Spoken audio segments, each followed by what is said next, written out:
Welcome back to Strikler, guys, and today we've got a big update for you. Right off the bat, the tension is reaching a boiling point between Sean Strickland and Khamzat Chimaev.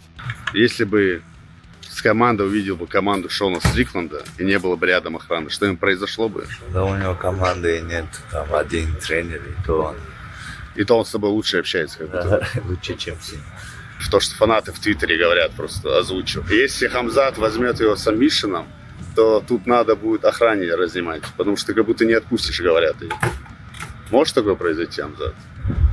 Я не хочу убивать человека. Харам.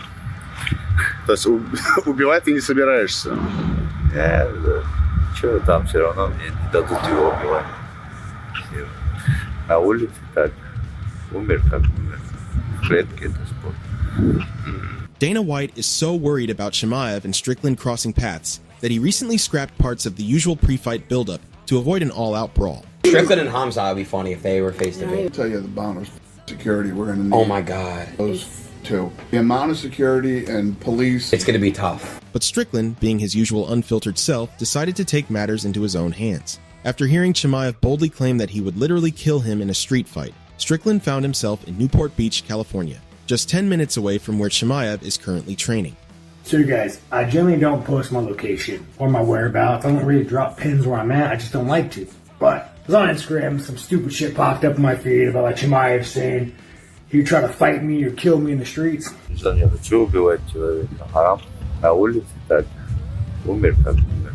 В клетке это спорт. Dude, I was like 10 minutes from your gym. I was dropping tags and locations all day on my Instagram. Your homies that train with you, follow me. They were seeing my story. You had to know where I was at. 10 minutes from your gym, bro. I was probably right down the street from you. Part of me thought you'd show up. But as we all know with Costa, when he pulled your card, hold me back, hold me back. But man, I'm like the last dude in America you should threaten.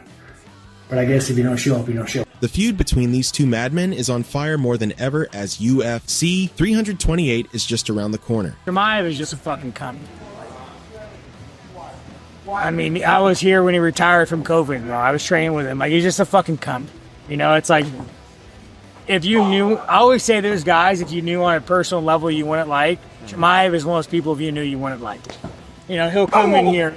There's a video of me, I always like, oh, you're so good. Like, I'm being sarcastic. Like, bro, like, you go and you fucking starch this one-on-one guy when there's like, Edmund, there's like high-level UFC fighters, and you're picking the one-on-one fighter because like you think he's the same height as your opponent. No, you're picking him because you're a bitch, dude. Like, it's just, yeah, he's just like, no matter he could fight, but like mentally, he's just a weak man.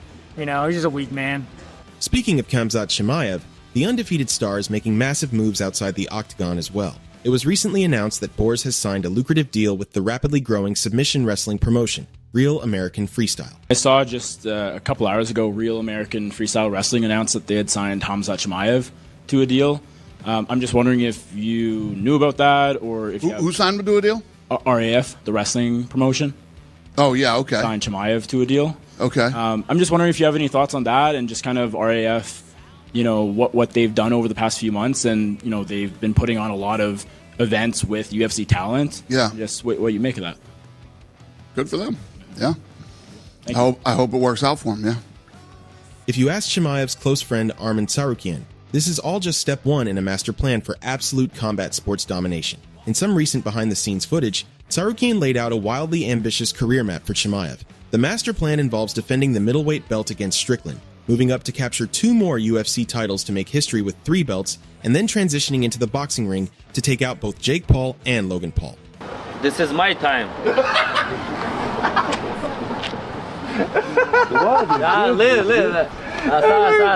is my time.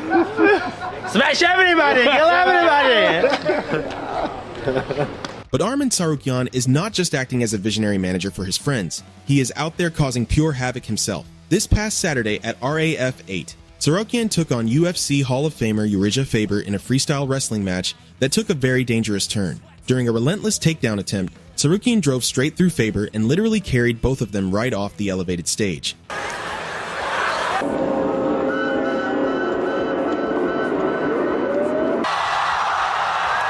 finally, there is a massive update regarding the biggest star the sport has ever seen. Dana White is finally singing a positive tune about the long-awaited return of Conor McGregor. Any update on Conor McGregor, possible return? On him what? On a possible return for him? It's looking good. Believe me, once we get a deal done with him, we will announce it. It has been nearly 5 agonizing years since the Irishman snapped his leg, and fans have been strung along with broken promises ever since. After a canceled UFC 303 return, McGregor genuinely stepped back from the relentless spotlight. He dedicated himself to proper training and even underwent specialized treatment to deal with unspecified trauma. Now, the boss himself says things are looking really good. I'm 100%. This is, yeah? We're going in here 100%. I'm going into this fight 100% Conor McGregor. Not 92. 100% Conor McGregor. So it has to be really meticulous. We were right there with the last one. As a unit, we do it, right?